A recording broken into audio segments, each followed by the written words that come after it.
तो दोस्तों, जैसा कि आप सबको पता है कि लैंड के हिसाब से भारत दुनिया का 7वां सबसे बड़ा देश है और ऐसे में हमारे देश का जो लैंड है वो काफ़ी ज़्यादा बड़ा हो जाता है, जिसमें खास तौर पर हमारे लिए सबसे बड़ी समस्या ये है कि हमको चाइना और पाकिस्तान जैसे दो न्यूक्लियर पावर्ड कंट्रीज़ को काउंटर करना है और दोनों ही कंट्रीज़ के पास में ऐसे हथियार मौजूद है जो कि भारत के लिए कहीं ना कहीं चिंता का सबक बनते हैं। लेकिन दोस्तों, ऐसे में भारत ने शुरुआत में इजराइल और साथ में फ्रांस और रशिया के साथ में मिलकर के सबसे पहले अपनी जो मिसाइल टेक्नोलॉजी है इसके ऊपर काम किया और आज की तारीख में आप सब लोग कह सकते हैं कि भारत मिसाइल्स के मामले में रशिया के बराबर का कंट्री बन चुका है। मिसाइल प्रोग्राम भारत का चाइना और साथ में यूएसए जैसे जो पावरफुल कंट्रीज़ है इनको भी कहीं ना कहीं बीट कर चुका है। और इसके बाद में अगला जो स्टेप था वो हमारे डिफेंसिव वेपन्स को लेकर के था। तो दोस्तों, भारत डिफेंस के सेक्टर में जो हमारे डिफेंसिव हथियार है उनको भी काफ़ी ज़्यादा तेज़ी से डेवलप कर रहा है, जिसमें अब भारत ने पिछले कुछ सालों में जो हमारे एयर डिफेंस सिस्टम है तो इनको लेकर के कुछ बड़ी अचीवमेंट्स को हासिल किया है, जहां पर हमने शॉर्ट रेंज और साथ में जो मीडियम रेंज के एयर डिफेंस सिस्टम है इनको बनाने में सफलताओं को हासिल किया। और अब कहीं ना कहीं इन कैटेगरी में भारत की जो बाकी कंट्रीज़ के ऊपर रिलायबिलिटी है वो भी यहाँ पर ख़त्म हो चुकी है।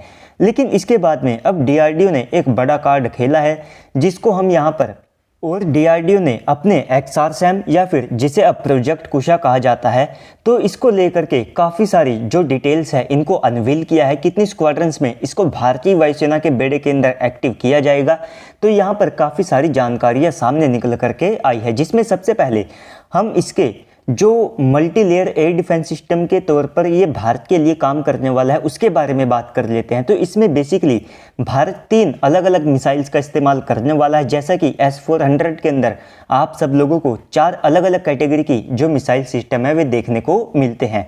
तो XRSAM या फिर प्रोजेक्ट कुशा में जो सबसे पहली मिसाइल होगी जो कि सबसे ज़्यादा लीथल होगी, क्योंकि इस मिसाइल की जो कैपेबिलिटीज़ हैं तो वे काफ़ी ज़्यादा हाईली मैन्यूवरेबल टारगेट के अगेंस्ट में होगी, जो कि स्टेल्थ भी हो। तो इस प्रकार के जो टारगेट्स हैं इनको न्यूट्रलाइज करने में ये जो मिसाइल सिस्टम है ये कैपेबल रहने वाली है। तो इस मिसाइल का जो नाम है वो M1 दिया गया है, जो कि एक एक्टिव सीकर के साथ में आने वाली है और इसकी जो रेंज है वो 100 से लेकर के 150 किलोमीटर के आसपास में होने वाली है। इसके बाद में जो सेकेंडरी मिसाइल है तो उसको M2 नाम दिया गया है और इस मिसाइल सिस्टम की जो रेंज है वो लगभग 250 किलोमीटर के आसपास में होगी। और इस मिसाइल के अंदर जो सीकर है उसका तो इस्तेमाल किया ही जाएगा, बल्कि यहाँ पर एक मीडियम वेट बूस्टर को यूज़ किया जाएगा, जिससे कि इसकी जो रेंज है इसको एक्सटेंड कर दिया जाएगा। इसके साथ में यहाँ पर ये जो मिसाइल है ये फाइटर जेट, जो हेलीकॉप्टर हो गए और इसके अलावा जो थोड़े बड़े RCS वाले टारगेट्स हैं उनको न्यूट्रलाइज करने में कैपेबल होगी। इसके बाद में लास्ट में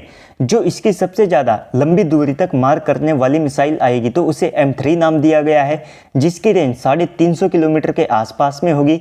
और इस रेंज के ऊपर ये अवॉक्स हो गए, बॉम्बर हो गए और इसके अलावा जो बड़े टारगेट्स हैं उनको मार गिराने में कैपेबल होगी।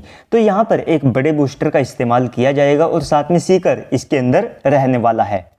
बाकी यहाँ पर इससे पहले जो डेवलपमेंट्स हो चुकी है तो उनके अनुसार पहले से इस एयर डिफेंस सिस्टम का जो फैब्रिकेशन है यानी कि इसका निर्माण है वो शुरू कर दिया जा चुका है।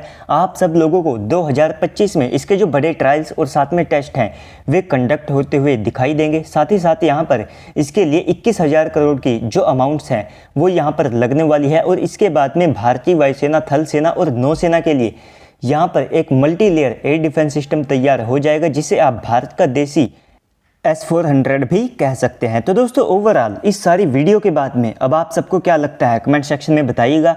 और अगर आपको वीडियो अच्छी लगी है तो वीडियो को लाइक कर दीजिएगा। अगर आप चैनल के ऊपर पहली बार आए हैं तो प्लीज़ चैनल को भी सब्सक्राइब कर दीजिएगा। तो चलिए दोस्तों, आज की इस वीडियो में इतना ही। मिलते हैं अगली वीडियो में, तब तक के लिए गुड बाय, जय हिंद।